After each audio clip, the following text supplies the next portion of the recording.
Hello, scientists! Welcome to Kalilangan Baptist Christian Academy.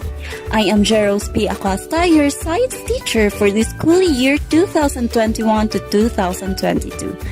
And together, let's explore the field of science. This video is for educational purposes only. Uploading it in any social media platform is not allowed.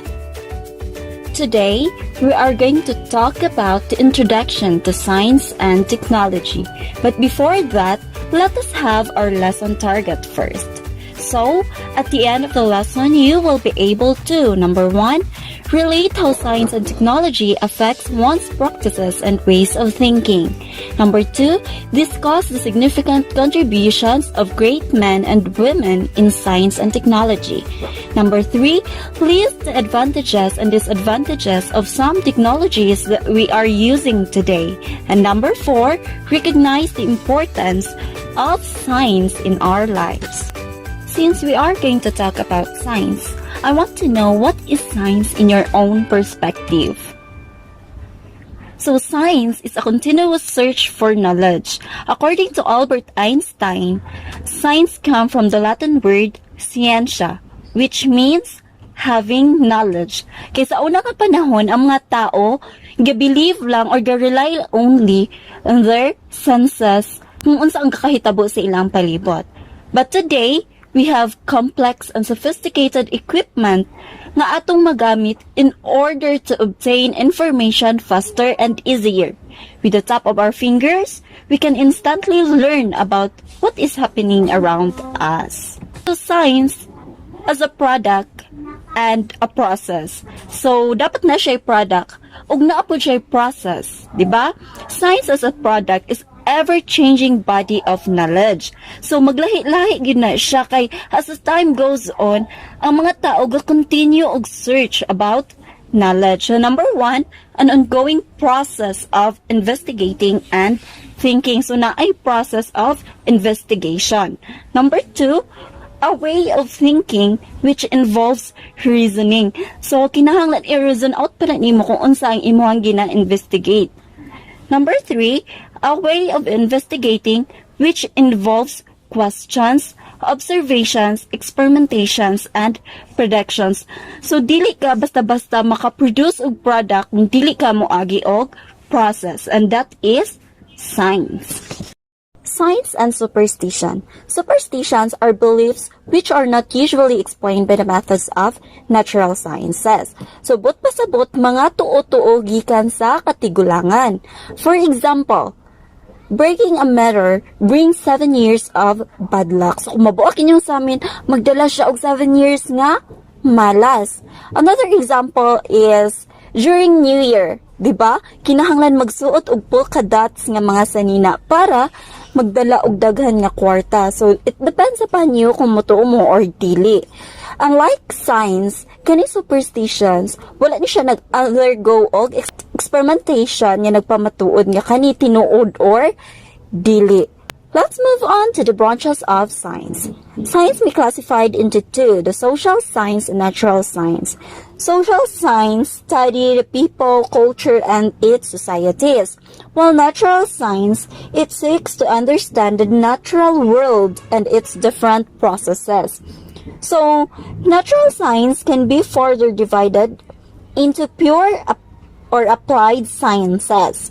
When we say pure science, it is used in the pursuit of new knowledge. So, kung unsa itong mga bago na discovery, mauna siya ang naa sa pure science. While applied science, kung unsa itong mga new knowledge, iyang i-apply into a product nga magamit nato ang bag-o nga knowledge. For example, technology.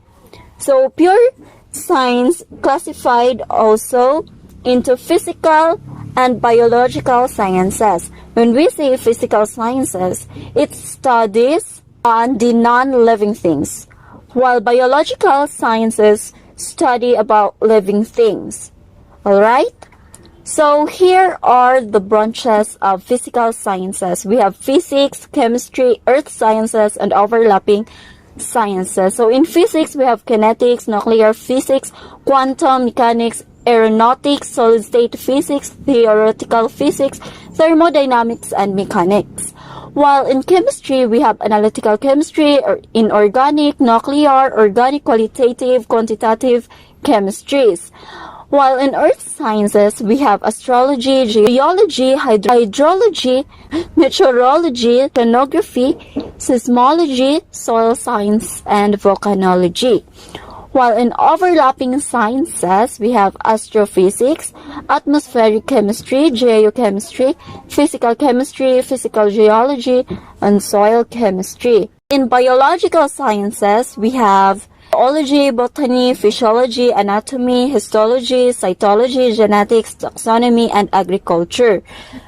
While in overlapping sciences, we have biochemistry, biophysics, paleontology, astrobiology, human kinetics, ecology, and agricultural chemistry.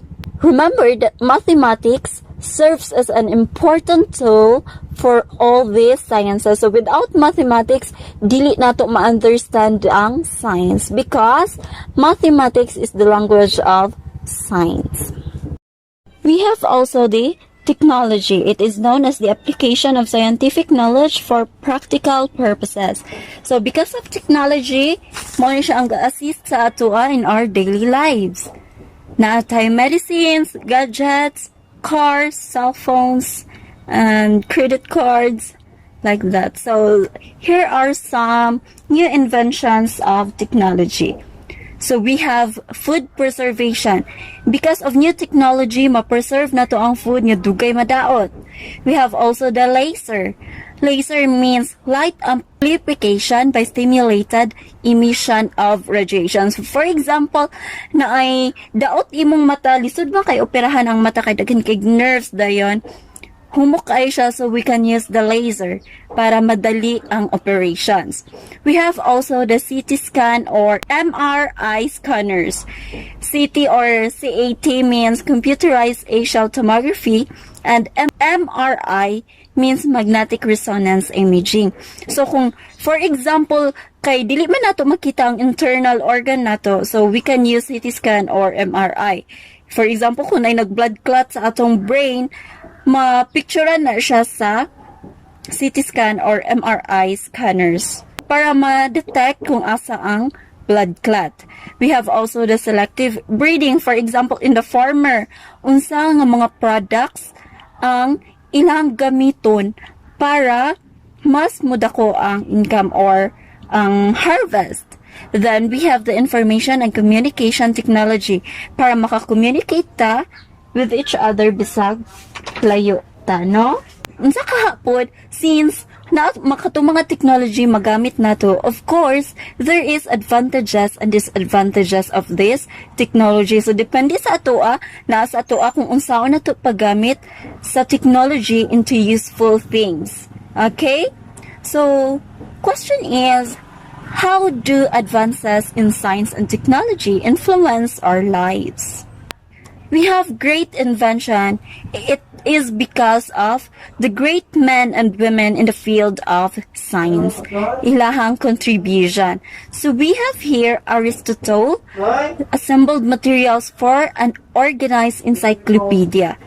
We have also Nicolaus Copernicus, Copernican model for planet. And William Harvey discovered the circulation of the blood. So, ang ilang mga discoveries nakahelp sa atoa until now to enhance our knowledge and the application, how to apply their invention. Louis Pasteur, credited for the practice of vaccination to prevent disease. And Marie Curie awarded Nobel Prize in her study in radioactivity and for the isolation of pure radium and discovery of polonium. So, if we have foreign scientists, we have also Filipino heroes in the field of science. So we have here Lourdes C. Cruz, a biochemist. Her studies is all about extracting toxins from deadly cone snails to make useful substance, especially in rural livelihood incubator. We have also Fabian M. Diorit, a chemist.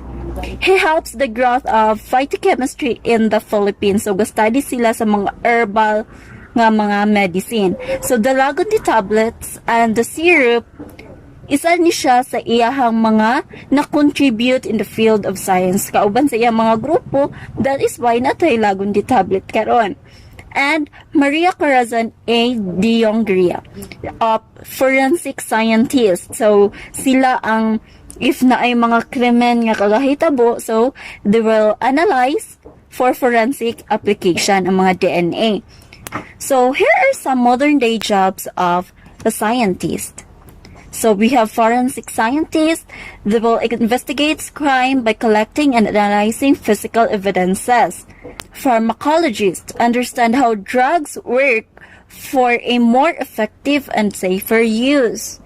The sports scientist works in with athletes to prevent injury, and we have also the embryologist, study the development of living organisms from fertilized egg stage through birth. A scientist must possess a good values para ma-obtain nila ang ilang gusto nga maabot. So dapat scientists have perseverance. Mag-persevere nga dili mag-give up diretso sa isa ka test lang, give up na, so dili. Scientists must be honest. So kung unsa to yang git test, kung unsa ang result sa iyang experiment, dapat na mao gyud na ang mag-indicate sa iyang paper. Tapos, discipline and responsible.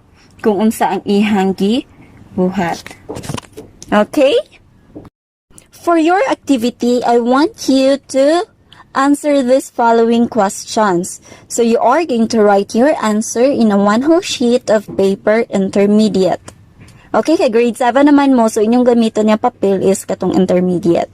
So, our question is, number 1, what are the branches of science? Number 2, what is the effect of science and technology to the quality of life on Earth? Number 3, what have you learned about one invention? And what would be your life like without that invention? Number 4, which scientist struck you the most? Number 5, how significant is the contribution of the scientist?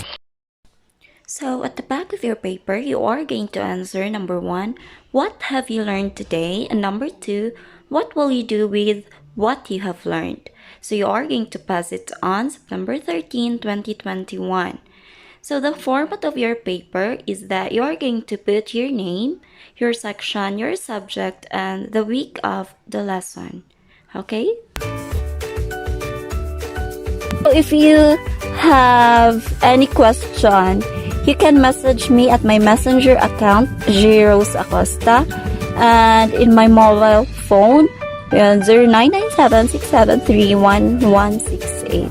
So, kung mag-message mo sa ako, be sure nga magpaila-ila pud mo, no? So, kung mag-chat mo or mag-text, be sure to write good afternoon or good morning, teacher. Magpaila dayon sa imong ngalan. I am Mr. So-and-so, your student from grade 7, science. So, gusto ko mangutana or I would like to ask something, clarify something. So, dapat ingana. So, that would be all. Thank you and God bless.